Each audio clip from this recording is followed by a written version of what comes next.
Get ready to unwrap one of history's biggest mysteries. Back in 1922, British archaeologist Howard Carter and his team made a groundbreaking discovery in Egypt: the tomb of legendary pharaoh Tutankaman. This find sent shockwaves through the scientific community for two massive reasons: its jaw-dropping value and the unanswered questions that came with it. Imagine stumbling upon a treasure trove untouched for an astonishing 3,000 years. While other tombs had been raided multiple times before, talk about being left behind. But what's even more intriguing is how the mummy of this ancient Egyptian ruler wasn't as perfectly preserved as you'd expect from their highly advanced mummification techniques. What secrets did time uncover? The King Tut mystery just keeps getting juicier. Initially, some researchers questioned whether they really found the infamous pharaoh's tomb, but thanks to CT scans revealing a digital image of the mummy's face, the truth was finally out. Yet, this wasn't the only enigma surrounding the discovery. As Carter's team delved into the secrets of the tomb, one by one they started falling ill and even dying off, which sparked rumors of an ancient curse. According to legend, anyone who disturbed the pharaoh's final rest would suffer a streak of bad luck or even meet their own untimely demise. The question remains, was it really the curse of King Tut, or just a string of unfortunate events? So, if we're going to believe the curse existed, it all traces back to King Tut himself. But who or what might have put this supposed curse in motion? We're talking ancient Egypt here, specifically around 1332 BC, when young Tutankaman took the throne at just 9 years old. It was a tumultuous time for Egypt, as they were locked in a bitter battle with their neighboring kingdom, Nubia. With all these intense conflicts brewing, one thing's for sure, it wasn't exactly an ideal childhood for King Tut. Now let's dive into King Tut's life and the factors that shaped Egypt during his reign. Since our young king was only 9 when he stepped up to the throne, he had a trusted advisor named Ai by his side. Together, they worked tirelessly to restore Egypt to its former glory, no small feat considering the country was still reeling from an ongoing war with Nubia and the aftermath of a super-radical religious revolution led by Akenatan. This pharaoh's 17-year rule saw him abandon all traditional Egyptian gods for just one: Aten, a major game-changer that left ancient Egyptians questioning their faith. Let's talk about the dramatic shift in ancient Egyptian religion during Akenaton's reign. This pharaoh didn't just tweak things. He completely flipped them on their head by outlawing other cults and demolishing long-standing temples, making way for his new capital city, Amarna. But here's the thing, all these fancy new temples were basically reserved for the king himself. Yes, you heard that right. Akenatan declared he was the only one allowed to worship Aten, their newly appointed god. The people, they had to pivot and redirect their loyalty from their traditional gods to Akenatan himself. Talk about a power move. So, you can probably guess that these radical changes didn't exactly fly with the ancient Egyptian crowd. They seriously disrupted life as they knew it.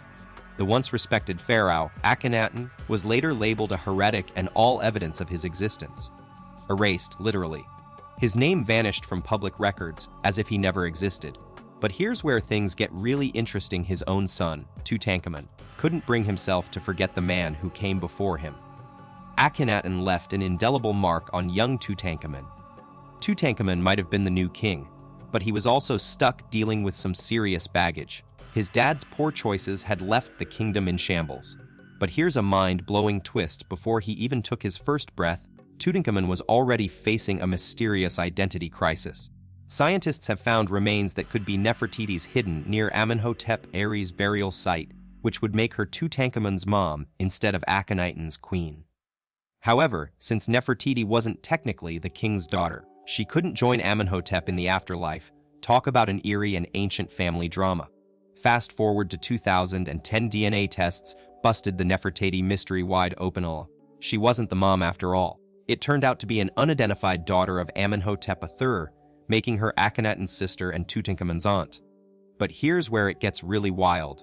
This family scandal likely led to some seriously messed up genetics. Experts believe Tutankaman was born with a bunch of health problems due to incestuous relationships within the royal family, including foot and skull issues and even a cleft palate. This is what our guy might have looked like, making him one of ancient Egypt's most extraordinary and challenged pharaohs. In 2005, An international team of detectives from France, the States, and Egypt cracked open King Tut's mummy case with advanced CT scans, piecing together over 1,500 images to create this stunning, never-before-seen reconstruction. Although this groundbreaking research gave us an unprecedented glimpse into ancient Egypt's most iconic treasure, it left the question on everyone's mind still unanswered: what exactly led to King Tut's shocking demise? The harsh reality is that our pharaoh was in a world of pain, and we're not just talking about his royal responsibilities. Now, here's where things get really spooky. Some people believe that King Tut didn't just suffer on Earth. The gods themselves were out to get him in the afterlife too, casting a legendary curse that would haunt all who dared to disturb his final rest. And it seems this curse might have struck again, targeting those who explored his tomb. Just months after unearthing King Tut's treasures, American tycoon George J. Good fell gravely ill and didn't survive long enough to see another year.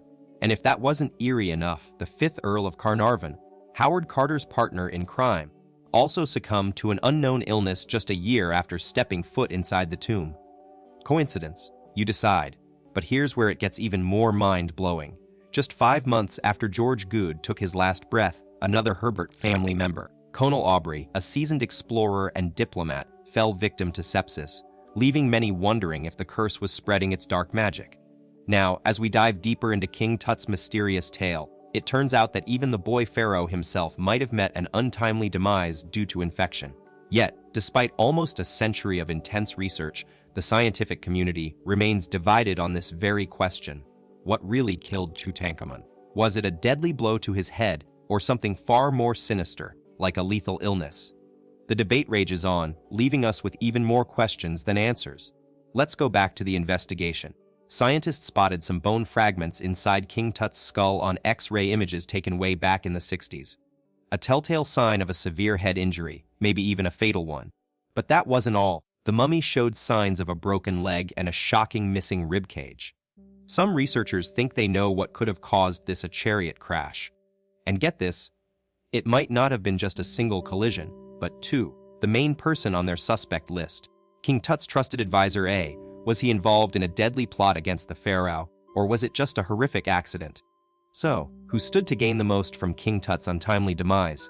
Enter A, the king's advisor who swiftly took over after the young pharaoh's unexpected passing away. And we're not just talking about any old power grab here. He snagged not only the throne but also married King Tut's beloved Akenatan. But why was A in line for the throne in the first place? That's right, it all comes down to succession, or should I say, a lack thereof. At just 18 years young, King Tut left no clear heir behind, making way for A's shocking rise to power. But here's where things get really eerie. King Tut's burial wasn't just about him. It included his stillborn kids as well, a heart-wrenching family reunion, even after death. But that's not all, folks. As we dive deeper into the mysterious world of ancient Egypt, we stumble upon some chilling modern-day connections. Get this, scientists who studied King Tut were actually targeted and eliminated. Talk about a historical cover-up. We're talking murder here, from an alleged royal family member named Prince Ali Kamhami Bey, gunned down in cold blood, to Howard Carter's own secretary, Captain Richard Bethel, found mysteriously strangled in his London club room. Let's take a step back and set the scene. Howard Carter's home was hit by a string of suspicious fires that targeted valuable Egyptian relics. But things took a dark turn when his friend, Dr. Aaron Ember, met an eerie demise while trying to rescue his manuscript on the Egyptian Book of the Dead from his own burning house. And if you thought that was just bad luck, here's where it gets really wild. The very same fire fate befell Tutankaman's mummy inside its sarcophagus. Now, we know what you're thinking, maybe these are just weird coincidences. But hold up, and let's not jump to conclusions. What if there's a sinister thread weaving all these tragic events together? Could it be that they're part of an ancient curse with some serious bite? Let's dive into the mysterious world of Tutankaman's tomb, an ancient resting place that's been shrouded in secrecy for centuries. The fact that this pharaoh's tomb remained untouched for so long has sparked some seriously spooky theories.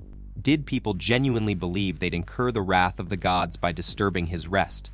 Maybe the priests and workers who mummified Tutankaman were indeed in a rush, as if they were trying to send him off before something unpleasant happened.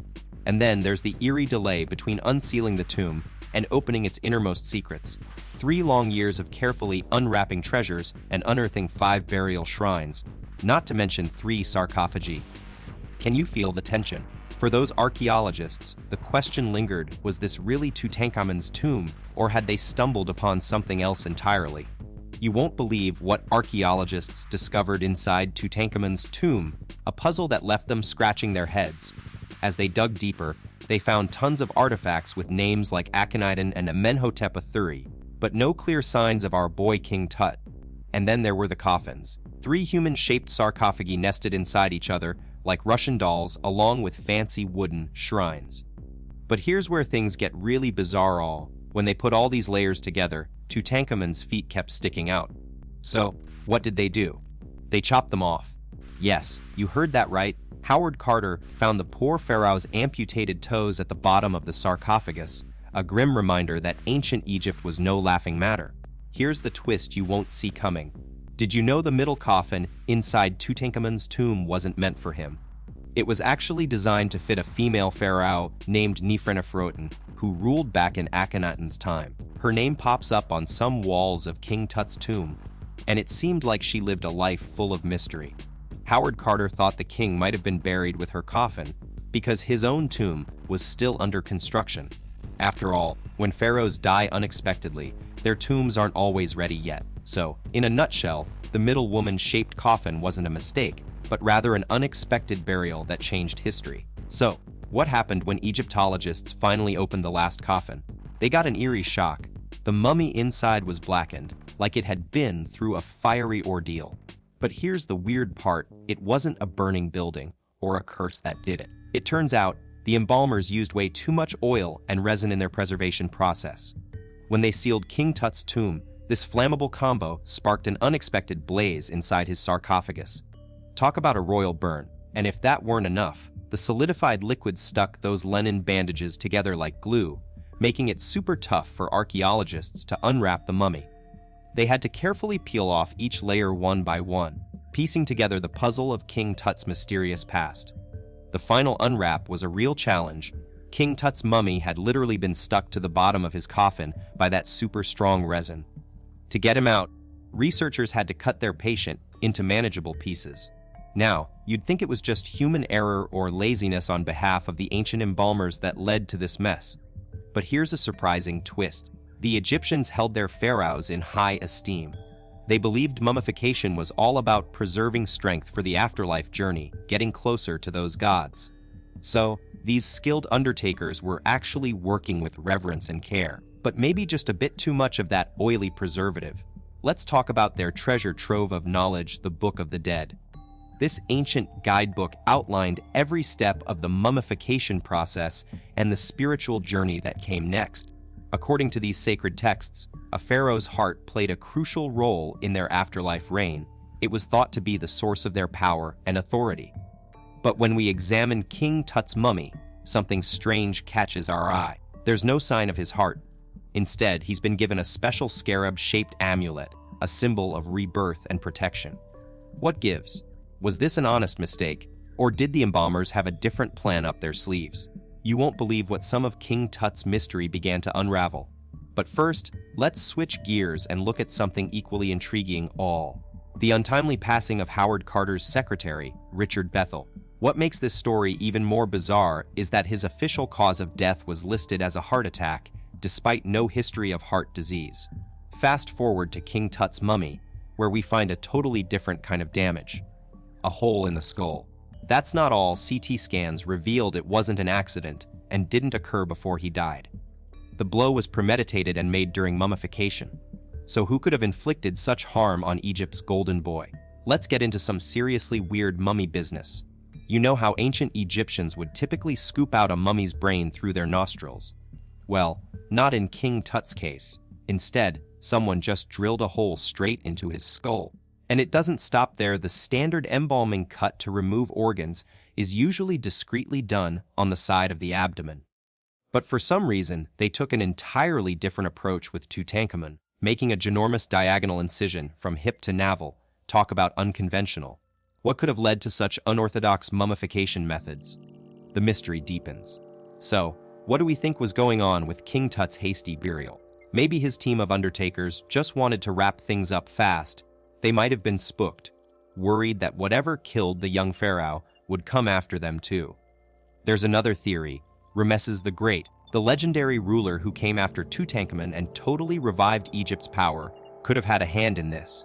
He was super focused on erasing the memory of those Amarna heretics, including Tutankaman himself.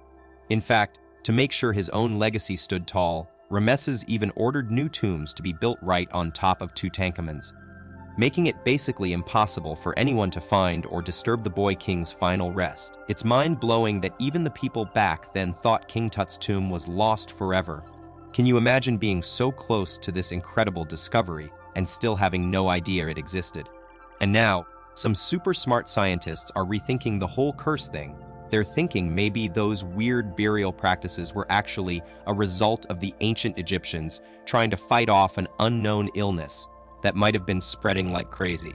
But here's the thing: 3,000 years ago, people had no idea what germs were or how diseases worked. They wouldn't have even known about Aspergillus fungus until way later.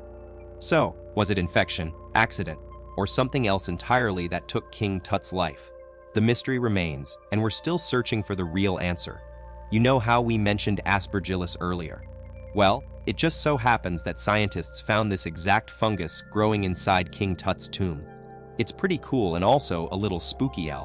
This fungus can thrive both indoors and outdoors, which explains why they were able to find it in the tombs.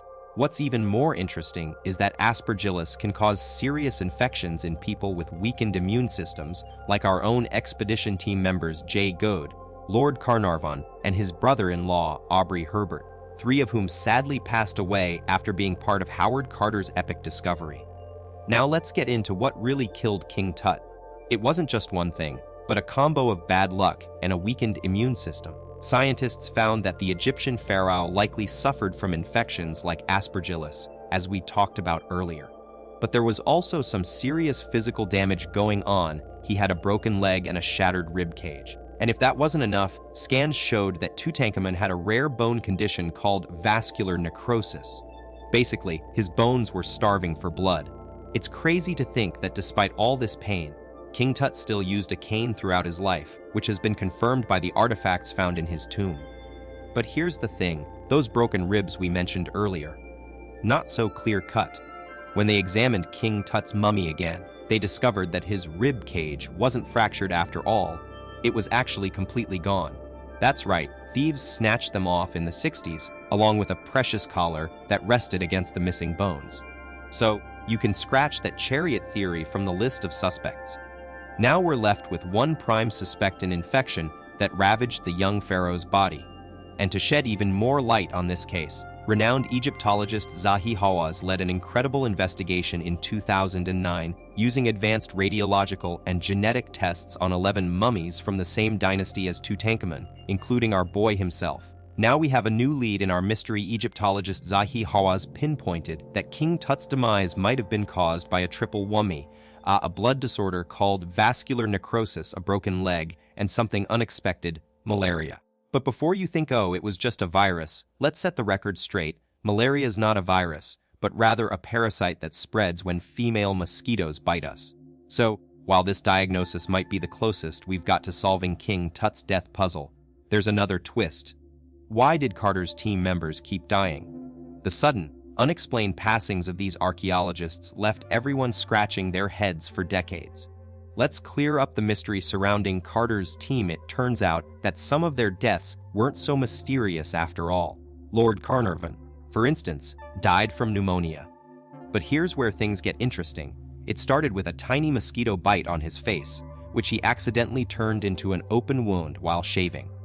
This led to a strep infection, and the rest is history. It seems that even in ancient Egypt, being careless around mosquitoes could have deadly consequences, especially if you had a weakened immune system like Lord Carnarvon did. Let's set the record straight. Many of Carter's team members didn't die under mysterious circumstances, but due to normal aging and pre-existing health conditions. I mean, when you're pushing 75, your body's already got a lot on its plate. And for Lord Carnarvon, He wasn't new to dealing with lung disease. In fact, he spent years trying to manage it while traveling in warm countries like Egypt. So, it's no surprise that some team members' ages and health issues played a big role in their untimely demises. It's not always about curses or supernatural forces. Now, let's talk about the so-called Tutankaman curse, a spooky legend born from some pretty surprising circumstances. You've got Aaron Ember choosing to save his manuscripts instead of himself as a deadly fire raged on. It's a heart-wrenching choice that ultimately sealed his fate. Then there's Howard Carter, who lived a normal life after uncovering the tomb 16 years prior. He even died from natural causes. But what about the other team members? Many of their deaths were initially chalked up to this curse, but historian Mark Benek dug deeper and found out that some of those mysterious London deaths were actually murders in disguise. So, it seems we've got a real-life whodunit on our hands. You won't believe who's behind those mysterious deaths. The Telegraph dropped a bombshell in 2011. It turns out they were all linked to none other than Alistair Crowley, a writer, poet, mountaineer, occultist, and mystic with an eerie fascination for Jack the Ripper. Crowley spent pages upon pages in his journals and books obsessing over this infamous serial killer. And now we know he took it way too far. All these deaths were allegedly at his hands. Let's dive deeper into the mind-blowing investigation by Mark Bennen, who pieced together the dark truth after studying Crowley's twisted writings. It seemed like Prince Ali Kamifami Bey's death was an open and shut case of a wife gone rogue. Marie Marguerite had been accused of shooting him. But here's where things get really sinister. Bennen discovered that she and Crowley were in a relationship, and this courtesan, with a flair for the dramatic, also worked at a restaurant where Crowley was a regular. It's chilling to think that Bennen believes Crowley might have manipulated her into committing the murder. Mark Bennen's investigation takes a disturbing turn as he uncovers more of Aleister Crowley's alleged crimes, and Aubrey Herbert becomes their next suspected victim. Born with a degenerative eye condition, Herbert lost his sight in the final stages of his life. But here's where things get really strange. A dentist convinced him that dental issues were to blame for his blindness and even performed surgery at an exclusive clinic. Yet, the operation went horribly wrong. Bennen is now convinced Crowley used Marie Marguerite once again as his accomplice, carrying out another sinister plot to take someone down. Let's dive into another mind-blowing case linked to Aleister Crowley, the mysterious death of Captain Richard Bethel, Howard Carter's trusted secretary. Initially ruled as a heart attack, new evidence suggests that Bethel might have been strangled in his sleep at a high-end gentleman's club. Interestingly, Crowley often hung out in the very same club, meeting with writers and possibly even plotting something sinister. Mark Bennen believes he's found cryptic clues about Crowley's involvement in the journals. But what really raises suspicions is Crowley's obsession with ancient Egyptian mysticism. Could this twisted fascination have led him to orchestrate Bethel's demise? Now, let's unravel why Aleister Crowley might have gotten away with his alleged crimes for so long. A clever blend of timing and public fascination.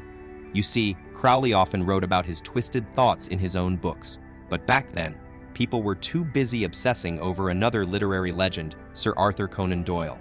The creator of Sherlock Holmes was the first to link Lord Carnarvon's mysterious death to an ancient Egyptian curse from Tutankaman's tomb. This mass hysteria took the spotlight off Crowley's possible dark deeds, allowing him to fly under the radar as a doer of God's will, or so he thought. The buzz around Tutankaman's curse snowballed after Sir Arthur Conan Doyle chimed in, and then the media jumped on board, especially Britain's Daily Mail, known for sensationalizing stories.